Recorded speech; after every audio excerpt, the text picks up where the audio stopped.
Salahkah bila bergabung dengan Sirul Muqtadin? Apa itu Sirul Muqtadin? Kehadiran Sirul Muqtadin tidak ada gunanya bagi mereka orang yang punya dan orang berada. Tetapi kehadiran Sirul Muqtadin sangat terasa manfaatnya bagi mereka yang kehidupannya di bawah rata-rata.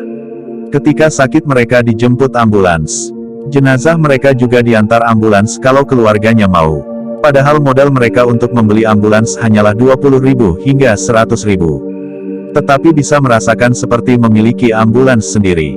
Tidak terbantahkan jika orang bisa mengaji tanpa harus gabung dengan Sirul Muqtadin. Itu benar, benar 1000 kali benar. Tetapi jangan pula kalian menutup fakta ada saudara kita yang hanya mau ikut pengajian karena bergabung dengan Sirul Muqtadin. Apakah ini pekerjaan yang salah? Setelah kematian, mungkin kalian yang banyak teman, banyak murid, banyak uang, maka banyak yang mendoakan. Tetapi orang-orang di kampung yang pergaulannya terbatas, muridnya pun tiada, famili sudah meninggal semua, hidup pun hanya cukup untuk makan saja, maka mereka mengharapkan jika kematian mereka jenazahnya ditajzi secara sempurna, dan dilakukan sama dia orang anggota Sirul Muqtadin. Dimanapun mereka berada, satu orang membaca 50 kali sama dia. Coba kalikan dengan jumlah anggota yang ikut membacakan. Maka entah berapa kali khatam. Kebahagiaan tersendiri bagi mereka setelah mati. Kita selagi masih hidup mungkin tidak membutuhkan ini.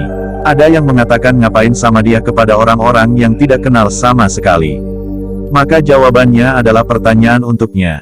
Setan apa yang ada di hatimu hingga engkau seakan melarang kita berbuat baik kepada orang yang tidak kita kenal dan hanya boleh berbuat baik untuk orang-orang yang kita kenal saja. Mari kita berjuang bersama walau dengan jalan sedikit berbeda. Untuk apa kita menyerang sesama, kemenangan yang tidak memuaskan.